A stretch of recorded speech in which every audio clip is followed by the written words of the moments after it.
Halo guys, ingat salkhan wajib pasta sen kon sanam ko ge johar.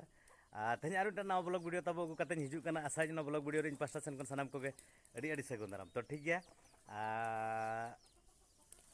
Tehnya video, tehnya content do na video na content do na adi different type na huyu lagi tabo. Tehnya na chat kon ha orar cheka huyu kana ona bakra mita hudin dhara mita video clip gu katen ha hiju kana tabo. Asai lin nawa video ehop kon muchat nyel ma tabo ar जुदी आबो channel मा गुरुबारी YouTube channel तब बाबो subscribe एनखान subscribe जो कामा और जुदी ना video को बो कुसी उतर कना एनखान अब वीडियो को तब लाइक दो ना आलो बो हिरिन मा और संगे खन संगे हर ठन था अब वीडियो को शेयर मा तब तो ठीक गया वीडियो बो एतहब लगे इकेलिंग खोजो कना ना एतहब रगे जे अडी दिन परे ना तब वीडियो हिजु कना चेष्टाइलिन नवा परे दो ना कंटिन्यू ना वीडियो को हिजु तब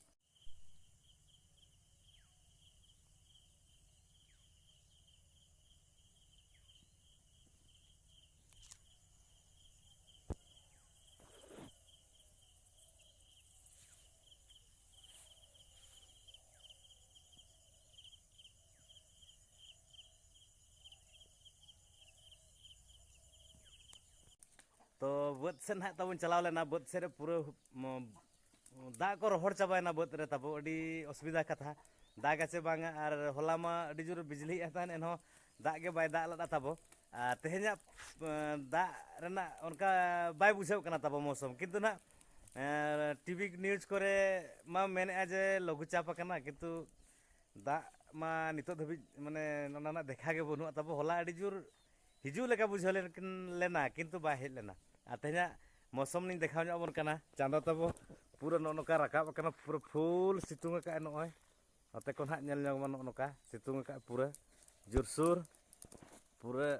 और दाग लेका दो ना बाय बुझाव कना तब नते रे ना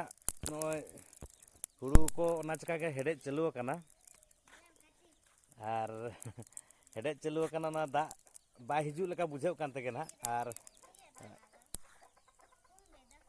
नते दो ना फार्म हाउस पास्टा कना तब नितो दबी हो नते दो ठीक ठाक धरा गया दाग को ना मेना गया किंतु जुदी आर बार पे दिन भितर रे ना नते को बाय दाग का एनखान नते हो अडी जोर प्रॉब्लम हुई तब नेहरे चांदो बंगा टेन जे अडी लागे धरा जुदी दाग गाय तब ना एनखान चासी बो रस्के जोगो बो घुटू हुड़ू को अडी टेंशन उतरो तब बखान गेले रे प्रॉब्लम हुई दाड़े नोआ बद टांडी हो जुदी ना बाय दागा और बार पे दिन भितर रे एखान दो तब नते हो टेंशन गया ना एकदम कहीं डाउट बनुआ ना तो ठीक गया और बद को ना चलका रोहड़ा कना रोहड़ा वीडियो को ना बन देखाव दाड़ा बना दाराया वीडियो ना देखाव बना पूरा फुल चलका बद को रोहड़ का पूरा पोसा उतर कना चासी चलका टेंशन रे मना बना तब ना वीडियो हिजू कना अगुया ठीक गया फार्म हाउस पास्टा दो ना नितो धबी ठीक गया चिकाते ना बैहर सता कना तब तो आर बार पे दिन जुदी बाय दागा एनखान नते होना रोहड़ तब तो नोका ना घुटू सेदा बद को तब पूरा रोहड़ चाबा उतर कना नितो दो ना चांदो बंगा ऊपर के ना भरसा करते मेना बना जुदी ना दा खान मा किसी हुड़ू बो नामा तब चाष ना हुई दाड़ा बेस ना गेले बेस हुड़ू बो नामा तो जुदी ना बाय दा उतरा एनखान ना अडी जोर ना एटकेटोणे रेगे ना बो ताहेना और ओना चकालिन मेना जुदी ना दा उतर खान मा ठीक गया जुदी ना बाय दागा एनखान अडी जोर के ना एटकेटोणे रे बो ताहेना तो नितो ना दोसरा भीड़ तब लगाव उतरो लगिन तो जाव दो को मेना उनका दोसरा जपुद को ना ताहेना तो ना दोसरा जपुद जुदी ना जपुद अबना ठीक ठाक दारा दागा दोसरा भीड़ करे एनखान दो ना एकदम निहाती हुड़ू हुयु कान गया चांदो बंगा मा ना जतो हड़िज कान गया तब निहाती दाग लेका के ना आशा बुझाव कना जुदी बाय दा उतरा एनखान मा अडी जोर बो प्रॉब्लम ओना चका ना लिन मेना चासी जुदी बाय दागा अडी चिंता रे ना मेना बना अडी चिंता रे बो ताहेना तो ठीक गया और जुदी ना ऊपर वाला माने चांदो बंगा ना अब सपोर्ट रे मेना एनखान मा दाग गया और हुड़ू ना ठीक हुयु गया तब ठीक गया वीडियो अडी संगिनो कना तब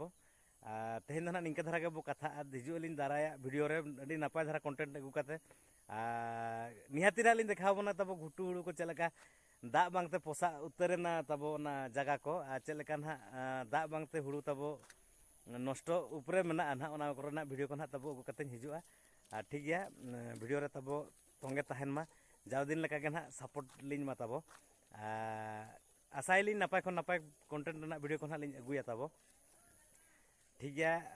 ᱢᱟ ᱛᱚᱵᱮ ᱥᱟᱱᱟᱢ ᱧᱮᱧᱮᱞᱤᱭᱟᱹ ᱵᱚᱭᱦᱟ ᱢᱤᱥᱤ ᱠᱚ ᱟᱨ ᱟᱹᱞᱤᱧ ᱤᱭᱩᱴᱩᱵᱽ ᱯᱷᱮᱢᱮᱞᱤ ᱨᱮᱱ ᱢᱮᱢᱵᱟᱨᱥ ᱠᱚ ᱢᱟ ᱛᱚᱵᱮ ᱟᱹᱞᱤᱧ ᱥᱟᱞᱠᱷᱟᱱ ᱢᱟᱹᱡᱷᱤ ᱯᱟᱥᱴᱟ ᱥᱮᱱ ᱠᱷᱚᱱ ᱥᱟᱱᱟᱢ ᱠᱚᱜᱮ ᱵᱤᱫᱟᱹᱭ ᱡᱚᱦᱟᱨ